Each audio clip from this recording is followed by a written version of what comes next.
Hello friends, study classes में आपका स्वागत है। आज हम पढ़ेंगे मूल्यांकन। मूल्यांकन का अर्थ है मूल्य का अंकन करना। यह मूल्य निर्धारण की प्रक्रिया है जो मापन की अपेक्षा अधिक व्यापक है। मतलब यह मापन की अपेक्षा अधिक अच्छी मानी जाती है। मूल्यांकन गुणों या विशेषताओं की वांछता स्पष्ट करता है। किसी व्यक्ति में उपस्थित गुणों की मात्रा का विश्लेषणात्मक अथवा गुणात्मक विवरण भी मूल्यांकन प्रस्तुत करता है। अभी इसे हम सरल भाषा में कहें तो मूल्यांकन वह माध्यम है जिसके द्वारा हम यह निर्धारित कर सकते हैं कि छात्र क्या जानता है, क्या कर सकता है। अर्थात मूल्यांकन अध्यापन और अधिगम का एक महत्वपूर्ण अंग है। और ये जो मूल्यांकन होता है ना, यह पढ़ने में तो शिक्षकों की और सीखने में छात्रों की मदद करता है। और मूल्यांकन जो होता है वो निरंतर चलने वाली प्रक्रिया होती है। और ये जैसे हम कोई शिक्षक मूल्यांकन करके किसी छात्र की गलतियों का पता लगा लेता है कि उसने कहाँ गलती की है, तो फिर उसी के आधार पर अब हम देखेंगे मूल्यांकन प्रक्रिया या मूल्यांकन के पद। अब मूल्यांकन में हम सबसे पहले उद्देश्य मतलब अपनी लक्ष्य का चयन करेंगे ना कि हम किस लिए मूल्यांकन कर रहे हैं। तो मूल्यांकन का पहला पद है मूल्यांकन के उद्देश्यों का चयन व निर्धारण। नंबर 2 उद्देश्यों का निर्धारण व विश्लेषण, कि हम वो उद्देश्य का निर्धारण क्यों कर रहे हैं, इसका भी एक विश्लेषण करना जरूरी होता है मूल्यांकन में। नंबर 3 है मूल्यांकन प्रविधियों का चयन करना। मूल्यांकन प्रविधि होती है कि जो विधि होती है हम कि किस विधि के द्वारा हम मूल्यांकन करेंगे, तो उस विधियों का चयन करना। तो नंबर 3 ये हो गया। और नंबर 4 है मूल्यांकन प्रविधियों का प्रयोग व परिणाम निकालना। अब उन विधियों का हम प्रयोग करेंगे मूल्यांकन करने के लिए और हम परिणाम निकालेंगे कि उससे हमारा क्या परिणाम निकला। और नंबर 4 है परिणामों की व्याख्या और सामान्यकरण करना। अब उस परिणामों की हम व्याख्या करेंगे कि इस परिणाम से हमें यह प्राप्त हुआ और उसका नॉर्मलाइजेशन करेंगे, जनरलाइजेशन करेंगे, सामान्यकरण करेंगे। तो नंबर 1 है उद्देश्यों का चयन करना, नंबर 2 उसका निर्धारण और विश्लेषण करना, और फिर मूल्यांकन की विधियों का चयन करना, फिर नंबर 4 उन विधियों का प्रयोग करना और परिणाम निकालना, और नंबर 5 है मूल्यांकन की व्याख्या कर उन्हें उसका नॉर्मलाइजेशन करना या उसका सामान्यकरण करना। अब हम देखेंगे मूल्यांकन के प्रकार। मूल्यांकन जो होता है वो 3 प्रकार का होता है। नंबर 1 निर्माणात्मक मूल्यांकन, नंबर 2 योगात्मक मूल्यांकन, नंबर 3 निदानात्मक मूल्यांकन। पहले हम देखेंगे निर्माणात्मक मूल्यांकन। निर्माणात्मक मूल्यांकन बच्चों की लगातार प्रतिपुष्टि के लिए निर्माणात्मक मूल्यांकन सहायक है।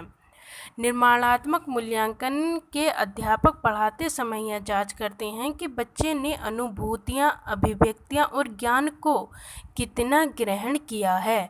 निर्माणात्मक मूल्यांकन पाठ के बीच बीच में से किया जाता है। इसे अधिगम के लिए मूल्यांकन भी कहते हैं। इसका मतलब है कि जैसे कोई टीचर पाठ पढ़ा रहा है तो वो बीच बीच में बच्चों का फीडबैक लेता रहता है कि वे बच्चे कितना उस पाठ को सीख रहे हैं, वे कितना उस में ज्ञान ग्रहण कर रहे हैं। तो यह जो चीज़ आती है कि हम पाठ के बीचों बीच में उनका मूल्यांकन कर रहे हैं, तो इसको निर्माणात्मक मूल्यांकन कहते हैं। नंबर 2 है योगात्मक मूल्यांकन। इसको हम अंतिम मूल्यांकन भी कहते हैं क्योंकि यह सत्र के लास्ट में होता है। अब इसके अंदर मतलब योगात्मक मूल्यांकन सत्र के अंत में होता है। अध्यापक द्वारा पढ़ाने के बाद यह देखना कि बच्चों ने ज्ञान को किस हद तक ग्रहण किया है, इसे अधिगम का मूल्यांकन भी कहते हैं।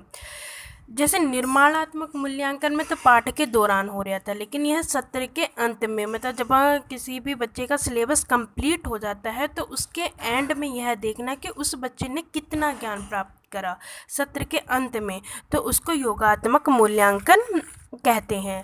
नंबर 3 है निदानात्मक मूल्यांकन। निदानात्मक मूल्यांकन वह होता है जिसमें जो बच्चे असफल हो जाते हैं उन बच्चों के असफलता का कारण ढूंढना निदानात्मक मूल्यांकन कहलाता है। इसे अधिगम के रूप में मूल्यांकन भी कहते हैं। इसे अधिगम के रूप में भी मूल्यांकन भी कहते हैं। गुणों के आधार पर जो मूल्यांकन होता है वो 2 प्रकार का होता है, गुणात्मक मूल्यांकन और मात्रात्मक मूल्यांकन। लेकिन इसमें जो मात्रात्मक मूल्यांकन है उसकी बहुत सारी कंडीशनें मापन के अंदर ही आ जाती हैं, और गुणात्मक मूल्यांकन ही एक अपने आप में मूल्यांकन माना जाता है, तो वे अलग देखे जाते हैं। तो अब हमने तीनों मूल्यांकन पढ़ लिए हैं। नंबर 1 था निर्माणात्मक मूल्यांकन, नंबर 2 योगात्मक मूल्यांकन, और अब हम पढ़ेंगे सतत मूल्यांकन। यह उन तीनों मूल्यांकन से अलग होता है। यह उन तीनों मूल्यांकन के बाद किया जाता है। इसमें बच्चों के अधिगम का जब हम लगातार व्यापक रूप से मूल्यांकन करते हैं तो उसे सतत या व्यापक मूल्यांकन कहते हैं। यह कंटिन्यूसली होता रहता है, और इसे मूल्यांकनों को हम प्रश्नों को गहराई से पूछते हैं। इसमें हम प्रश्नों को गहराई से पूछते हैं। और अब हमारे आगे मूल्यांकन की विधियाँ। मूल्यांकन की विधियों में नंबर 1 है मनोवैज्ञानिक परीक्षण। इसमें यह व्यक्ति की मानसिक तथा व्यवहारात्मक विशेषताओं का वस्तुनिष्ठ तथा मानवीकृत मापक होता है। इसमें फिजियोलॉजिकल टेस्ट होता है। इसमें व्यवहार की विशेषताओं को और मानसिक की विशेषताओं को देखा जाता है, जैसे हम TAT टैट में देखते हैं। अब है साक्षात्कार मतलब इंटरव्यू। इसमें हम परीक्षण करता है कि आदमी से बातचीत करके उसकी सूचनाएं को एकत्रित करते हैं। इसमें जो होते हैं हम व्यक्ति से बातचीत करेंगे, उसके व्यवहार को जानने की कोशिश करेंगे, उसे बातचीत करके उस में क्या क्या है ये उस सूचनाओं को इकट्ठा करेंगे। नंबर 3 है व्यक्ति अध्ययन, जिसे हम केस स्टडी भी कहते हैं। इसमें किसी भी आदमी मालूम तो उसमें किसी भी आदमी के मनोवैज्ञानिक गुण, मनोसामाजिक तथा भौतिक पर्यावरण के संदर्भ में उसका गहनता से अध्ययन किया जाता है। मतलब हम किसी भी व्यक्ति की मनोवैज्ञानिक गुण, मनोसामाजिक गुण, उसका भौतिक पर्यावरण, हर तरीके से उसका स्टडी किया जाता है किसी भी व्यक्ति की। नंबर 4 है प्रेक्षण। इसमें व्यक्ति की स्वाभाविक दशा में घटित होने वाली तत्कालीन व्यवहारिक घटनाओं तथा व्यवस्थित और संगठित तथा वस्तुनिष्ठ ढंग से अभिलेखों पर तैयार किया जाता है। ऑब्जर्वेशन है मतलब किसी व्यक्ति के स्वभाव की दशा, मतलब उस टाइम उस व्यक्ति के क्या स्वभाव की दशा है, उसको वस्तुनिष्ठ ऑब्जेक्टिव रूप से उसका ऑब्जर्वेशन किया जाता है, उसके अभिलेखों को तैयार किया जाता है इसमें। तो अब हमारा हुआ मूल्यांकन समाप्त।